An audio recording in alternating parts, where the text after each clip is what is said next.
তেহরানের রাস্তায় কুকুরের মতো ক্রস ফায়ারে ঝাঁঝরা হয়ে গেল বিশ্বের সেরা দাবি করা মোসাদের ২০ জন দুর্ধর্ষ এজেন্ট। গুপ্তচর বৃত্তি আর ভয়ঙ্কর নাশকতার শখ নিয়ে ইরানের ভিতরে ঢোকা ইসরায়েলের ৫টি গোপন নেটওয়ার্ককে আক্ষরিক অর্থে শেকড় থেকে উপড়ে ফেলে লাশের স্তূপে পরিণত করেছে আইআরজিসি।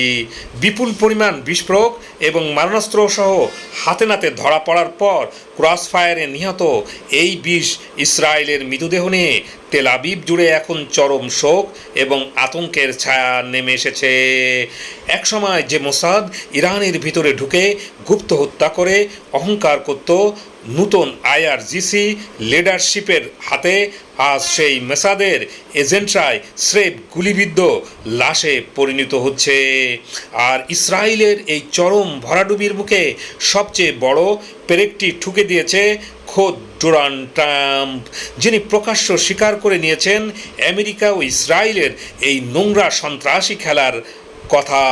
একসময় ইরানের পারমাণবিক বিজ্ঞানীদের নিখুঁতভাবে গুপ্ত হত্যা করে বীরত্ব দেখানো মোসাদ কেন আজ বারবার আইআরজিসির ক্রস ফায়ারে লাশ হচ্ছে? মোসাদ কেন নতুন আইআরজিসি লিডারশিপের কাউন্টার ইন্টেলিজেন্স জালের সামনে বারবার ব্যর্থ হচ্ছে? অতীতে আইআরজিসির ঠিক কোন কমান্ডারের গাদ্দারির কারণে মোসাদ ইরানের নাকের নিচ থেকে ফসকে যেত?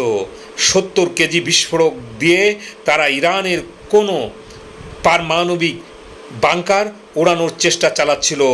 তাকে গুপ্ত হত্যা করতে হাজার হাজার রাউন্ড গুলি নিয়ে তেহরানে ঢুকেছিল মোসাদ।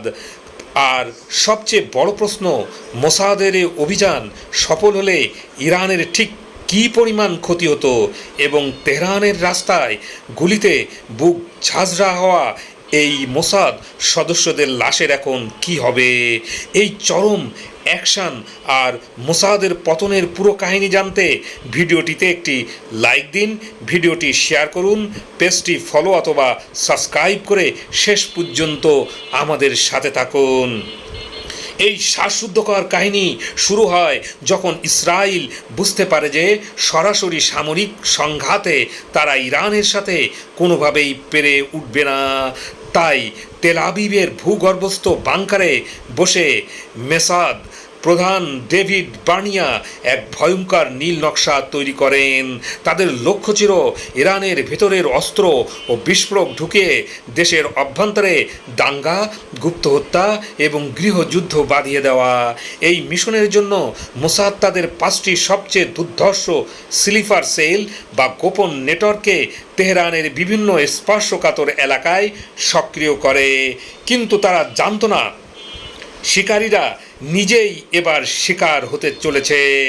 আইআরজিসি বা ইরানের রেভলিউশনারি গার্ডের কাউন্টার ইন্টেলিজেন্স ইউনিট গত কয়েক মাস ধরেই মোসাদ নেটওয়ার্কগুলোর প্রতিটি গতিবিধি ট্র্যাক করছিল। যখনই এই নেটওয়ার্ক তাদের অপারেশনের চূড়ান্ত পর্যায়ে পৌঁছালো এবং বিপুল পরিমাণ অস্ত্র এক জায়গায় জড়ো করে, ঠিক তখনই আইআরজিসি তাদের মরণ সবল মারে। তেহরানের রাস্তায় সেফ হাউসগুলোতে এবং গোপন আস্তানাগুলোতে একযোগে শুরু হয় আইআরজিসির আতর্কিত হামলা।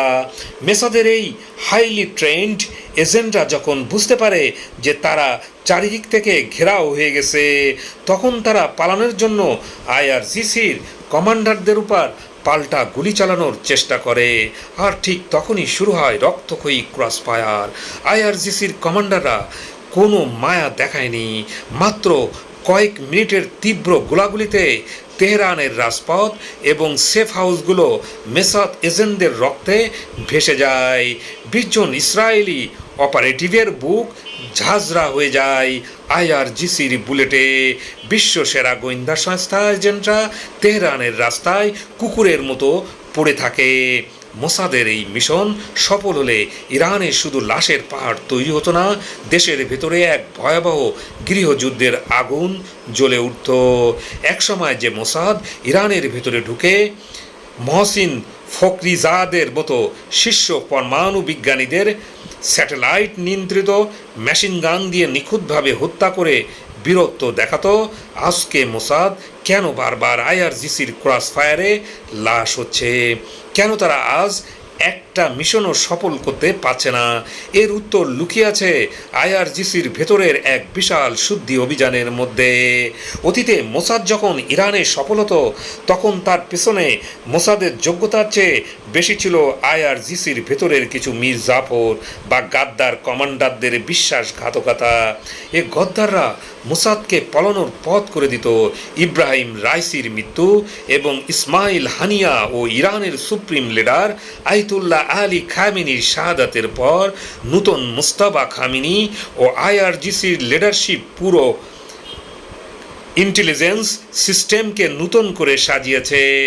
নূতন লিডারশিপ দায়িত্ব নিয়েই আইআরজিসির ভেতরে থাকা ওইসব সন্দেহভাজন গাদ্দারদের শেকড় থেকে উপড়ে ফেলেছে।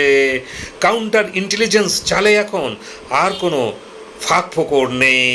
মোসাদ এতদিন যে গাদ্দারদের কাঁধে বন্দুক রেখে ফায়ার করত সেই কাঁধগুলো আজ নেই। আর এই মোসাদ এখন যখনই ইরানে ঢুকছে আর পলানোর পথ পাচ্ছে না, তাদের সামনে এখন একটাই পরিণতি, হয় ক্রস ফায়ারে লাশ হওয়া নয়তো ফাঁসির দড়িতে ঝোলা। তেল আবিবের ভূগর্ভস্থ বাংকারে আজ স্পিন পতন নিরাপত্তা। যে মোসাদের নিয়ে নেতানেহু সারাদিন দম্ভ করতেন, আজ সে মোসাদের 20 জন এজেন্ট তেহরানের রাস্তায় লাশ হয়ে পড়ে আছে। একটি ইসরায়েলের জন্য গত কয়েক দশকের মধ্যে সবচেয়ে বড় গোয়েন্দা ব্যর্থতা। ভিডিওটি শেয়ার করে দিন, পেজটি ফলো অথবা সাবস্ক্রাইব করে আমাদের সাথেই থাকুন। ধন্যবাদ।